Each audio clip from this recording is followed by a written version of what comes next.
in preference for the local ones. However, the danger here is this: the methanol content of what they are producing now is what is causing the harm and killing people. Well, I think that's the methanol poisoning. Absolutely. There are also distillers in the country today, who are producing spirits, distillers, and I think they are under close supervision, to ensure that the content is not harmful to the public. It's those who are doing it by the roadside that is the problem. As I said yesterday, you'll find persons taking the so-called route, with ogogoro in the morning on an empty stomach, and then take their okada or take their trucks or buses, and then you have road crashes. If they don't kill themselves, they kill innocent people.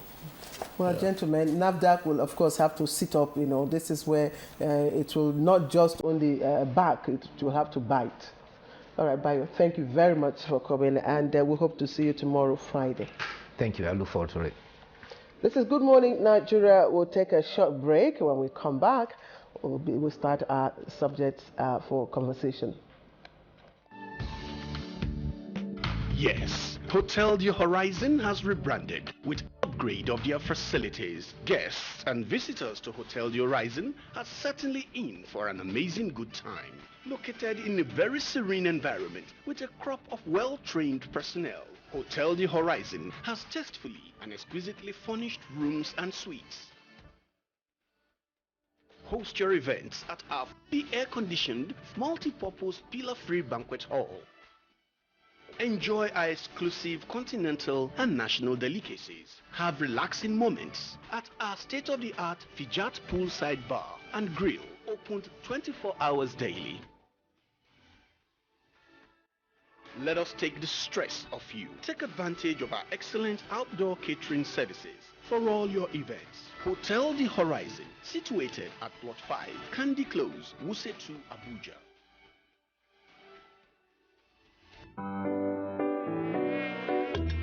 What happened? It was a mosquito. Daddy, here. What's happening here? Mama, mosquitoes. I sprayed, but the mosquitoes aren't dying. No longer, because I've bought Motane Power Guard, which kills 100% mosquitoes.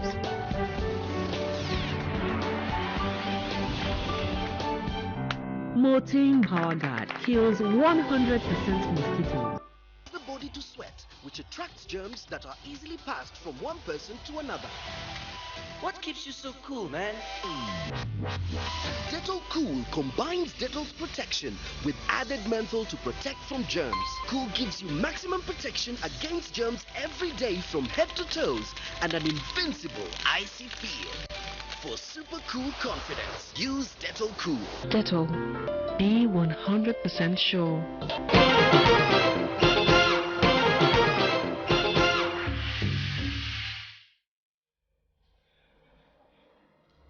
Right, thank you for joining us on the program. This is Good Morning Nigeria, reaching you live on the network service of the NTA. Now, yesterday, like I said earlier on, we started a review of developments so far with the 8th National Assembly. We looked at the outcome of the election, and we also reviewed the enormity of the task ahead of them. This morning, we intend to continue with a review of the challenge that the second arm of government will have to face going forward, of course, to ensure that Nigerians receive quality representation. And we have joined us here in the studio Honorable Dr. Mohammed Sani Abdu. He represents Al-Kaluri Kirfi Federal Constituency in Bauchi State. Honorable, thank you very much for joining us. Good morning. And also here with us in Abuja Network Studio is Honorable Timothy Gulu, Bangshin Kanke Kanam Federal Constituency in Plateau State. Good morning. All right, Kingsley. Well, gentlemen, let's begin with you. What, in your opinion, are the issues that are of proper concern to the National Assembly in the 8th Assembly? Well, are you talking about a legislative agenda or concern? Because concern is a Nigerian, is diverse as any Nigerian.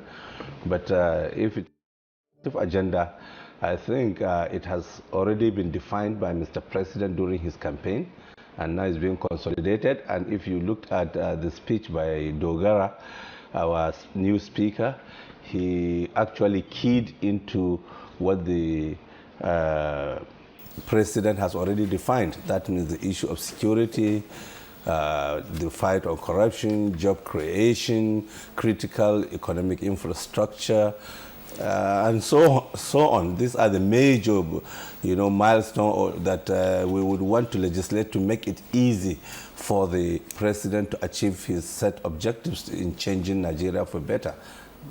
All right, Honorable Timothy Gulu. Yesterday, we had guests here who, of course, spoke to issues that they believe that the new 8th National Assembly will have to dispense with as quickly as possible. And these are bills that, of course, relate directly to the people. And the Assembly is inheriting over 400 and something bills from the 7th Assembly. One of the bills that was recommended to be quickly dispensed with is the PIB bill. What are your thoughts about that, and how do you think that, because we understand that that bill will have to be reintroduced? Yes, thank you very much. Just like my senior colleague said, the present 8th National Assembly, especially the House of Representatives, is set for the job. You can see members in high spirit on the day of the inauguration, and even yesterday when we had our second session. You can see it from the peaceful, from the transparent, from the stable nature, the processes that led to the emergence of the leadership of the House of Representatives. And like he said, the agenda has been set. Both parties have already, drilled and organized their members for the respective challenges ahead. I am of the PDP and my colleague here is of the APC. But the things that happen outside are quite different from the issues of the House. Now we are members of the House of Representatives set to make laws for the good governance of the nation. You've talked about the PIB bill, which the 7th National Assembly has done very well, has done so much work on it. And I believe that it is just unfortunate that work could not be concluded before the expiration of the tenure. But I assure you that because we have many returning members and even the new members who are also conversant with the issues involved in the PIB bill, we will not hesitate to represent the bill and then pursue it, because it is in the interest of this nation and it will add value to the local content of the issues raised in the bill. All right, Honorable Golo, thank you. Of course, Honorable Golo is one of the new entrants into the National Assembly. We congratulate you. But let me quickly also introduce our guests from the Ibadan Network Center. And we have Dr. Kade Obembe. He is National President of the Nigerian Medical Association, NMA. Dr. Obembe, good morning. Quickly, do you think that the National Assembly is now set for legislative duties? Good morning, Nigerians. I believe the National Assembly is set for excellent performance. We know that the last Assembly had some bills that were not really tackled and that were not completed. And once they were not completed, it has not reached where it should be. Now, this petroleum industry bill particularly will impact on Nigerians, particularly those who are in the areas where this oil are being explored and where they are sent. Particularly, there's a lot of environmental degradation. Even the fishes in the waters are dying. So there must be a quota to make sure that they salvage these periods and these areas. Also, we know clearly that the number of people that are employed by these companies, especially the indigenous, must be increased.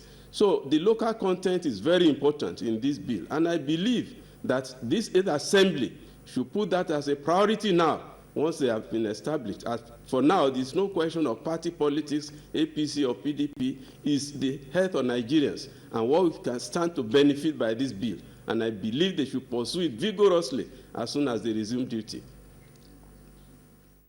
I was wondering, Honorable, what in your opinion is the most, or will be the most effective legislative contribution to the anti-corruption effort that the President has indicated will be his priority? Yeah, I think what will be the contribution of the National Assembly and, of course, the niche of the President this time around is to look at the anti-corruption institutions, look at their laws, see all the lacuna inside and try to eliminate them, strengthen those that are weakening, and then probably even restructure them in such a way that they will be more potent and more effective in performing their duties, and also to make sure that there are special courts for anti-corruption in itself that will tackle it so fast in such a way that everybody will be on his toes. I think this is the thing that I know we have, I was in the 6th Assembly, and I know we have done so much work and even passed the amendments of the anti-corruption laws then. And unfortunately, you know, this issue of attrition and continuous changes in our institutional setup whereby you keep on changing people and so on. I believe Buhari will not do that. Once you get the right person, a square peg in a square hole, we will try to maintain it for institutional memories. These are some of the things that I think we will try and work into this anti-corruption. Oh, yeah. When you say that, for instance, that there might be, you know, the introduction of special courts for purposes of prosecution of anti-corruption cases, now the presumption is that such special courts will be courts of superior record, and this will require amendments to the Constitution. And that's why we are here. Yes, and knowing how tedious the amendment process can be, are you likely to achieve this? Oh, sure. You see, the nation is poised for a change. It's no more business as usual. Everybody wants to do something. Look, some of us have lived for over 50 years in this world. We have traversed the world. We have studied all over.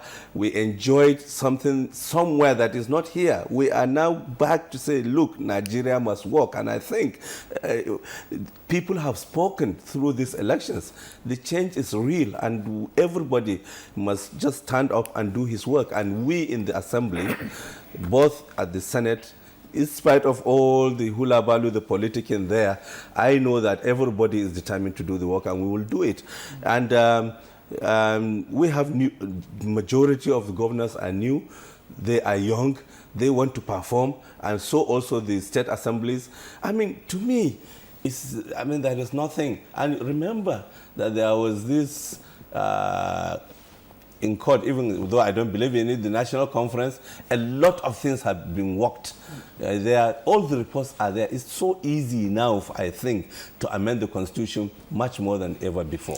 So the reason I'm asking the question is, yes, I mean, you've talked about campaign promises. I think we are done with the elections and what you know, the electorate decided to vote for. What we are driving at now is what is practicable. Yes. You say, look, amend the Constitution, create special courts. We have also had guests on this program who suggested that rather than having new courts, what you might need to do would be to create special divisions of the existing courts, maybe at the state high court level or the federal high court, dealing with, just as you have, just a minute please, just as you have, you know, with a criminal division or probate division, you have dealing specifically with anti-corruption, and then you also the chief judge, you know, would then draft, you know, the special procedures for them rather than going all over again to create new courts. Now, when you have such special divisions now created, funding will also be an issue, and then would the National Assembly be ready, assuming it's at the federal high court level, to appropriate accordingly? You see, to me, and maybe to many other minds, this issue of anti-corruption is the pivotal principles of this change, because it has eaten us deep. And when we are talking about corruption, we are not only talking about financial corruption. There's institutional corruption. There's even psychological corruption and everything. It deserves to be treated from the generic level up to the top. And I think this issue of special courts to do it is as pertinent as anything, because we know that our justice system is as also corrupt as any other. It's a Nigerian thing, and they need to be restructured. Unless they are structured, then we can now create the division if you are talking about, but to create to restructure the judiciary will be more Herculean than creating a new court, which will just be created and then they are giving their mandate, and you know, they are giving all the logistics to do their job. It's easier to do that. And once the constitution is amended, rather than restructuring will take longer, and I know we must also restructure the judiciary, and they must also change their psyche, and they have also to key in to the principles of the change we want to bring. All right, I know that Dr. Kayode Obembe in Ibadan will want to speak to this issue. But Dr. Bembe, if you wish to respond or to make your own contribution to the question Kingsley asked, please do so. But I also like to ask, because the art of legislation is a very laborious process. Now, bills will have to be introduced, debated upon, now subjected to the committee level as the case may be. You will have to pass several readings, you know, before it eventually, if at all, it is assented to. We saw that playing out, and that's why we have a high turnover of bills unattended to. How might the art of legislation be made seamless in the 8th National Assembly? Well, thank you very much. The problem of corruption is terrible in this country. It's like a virus that has destroyed the social fabric. And it is something that the 8th Assembly must tackle headlong. First of all, you find that there are some duplications in the functions of the of these organizations. For example, ICPC, the other agencies that are involved in anti-corruption, first of all, it takes a long time before they can process their cases, and in the end of the case, it will not be possible to get the proper case adjudicated because, again, of corruption. And we feel that the National Assembly, in trying to cut the costs of governance, can even match some of these agencies, you know, and I believe it is something that they can do. Also, they can also create some departments, even in the courts, that can accelerate the process of investigating cases that lead to corruption. Come to think of it, in many of the advanced countries, these agencies are not existing. It's only the police. The police take on the case, and they prosecute the case on time, and they get judgment. But when you have duplication of all these agencies, you find that they are not effective, and the problem of corruption still persists. So I think the 8th Assembly must face this issue headlong and tackle it. First, try to cut the cost of governance. Then secondly, try to reduce the time when the case will be judged and a judgment will be passed to those who are involved. Those who are guilty will be able to get the appropriate punishment, and people will know that once you do something that is corrupt, you get judgment. And this will serve as a deterrent for others who want to go along that way. So I believe it is an opportunity for a government that has promised this country about change. This is an area we want this change to be manifest. Okay, well, Honorable Golu, let's get to your own comments on what you think might be the appropriate legislative response to the anti-corruption stance of the executive branch. Well, from what is practical, you know, from what is visible, the 8th National Assembly has to seriously improve or strengthen or increase its own legislative speed so as to catch up with what is on ground. The institutions of the EFCC, the institutions of the ICPC, the Court of Conduct Bureau, and any other relevant institution that is charged with the responsibility of checking corruption must have to be strengthened. You know, the bureaucratic structures will have to be strong enough to sustain whoever will come there to administer the organization. It's not just about one person coming and then the person is strong enough pursuing it from his own personal strength or personal weakness, and then somebody comes in and his name is not heard. Once the institutions are strong enough, once the laws that we make, you know, are strong enough to sustain it, definitely I know that whoever comes here, no matter how weak the person is, no matter how strong it is, because it's not going to be dependent on, you know, on the person, but it's but the institution. When we do that, I think those who are working in these organizations will find it so easy. It is very proper for the National Assembly to continue to make amends, because the society is dynamic. Corruption is not just about stealing money. Corruption is not just about misappropriating public funds. Abuse of privilege and abuse of power is also corruption. You know, if you violate traffic rules, it's also corruption. So the level of impunity has to go down. Laws must be made in order to check the excesses of people's behavior.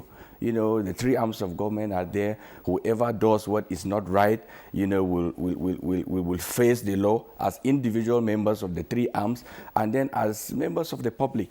You know, the problem we face in this country is not that there are no laws. Such laws are there.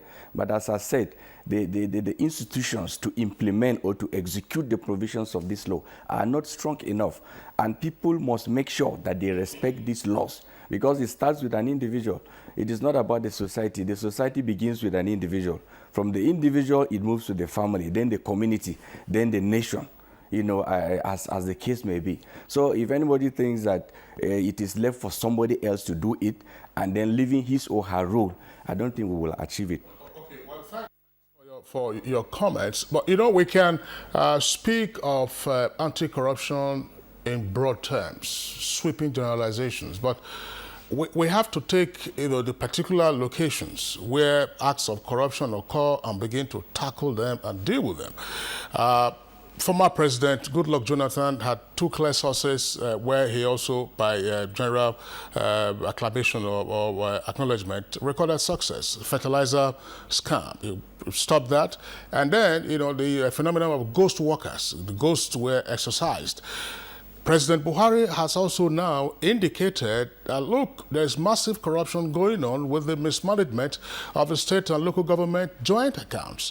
Now, local governments who are at the butt of the oppression of state governments say, let us have our autonomy. What will be the role of the National Assembly in fast-tracking this? You have touched where I feel so excited. During the 6th Assembly, we are now in the second round of 16, and some qualifiers have already emerged in the competition. Nigeria will be taking on Germany. It is Germany against Nigeria in the second round of 16, and a winner must emerge at this stage of the competition. With me in the studio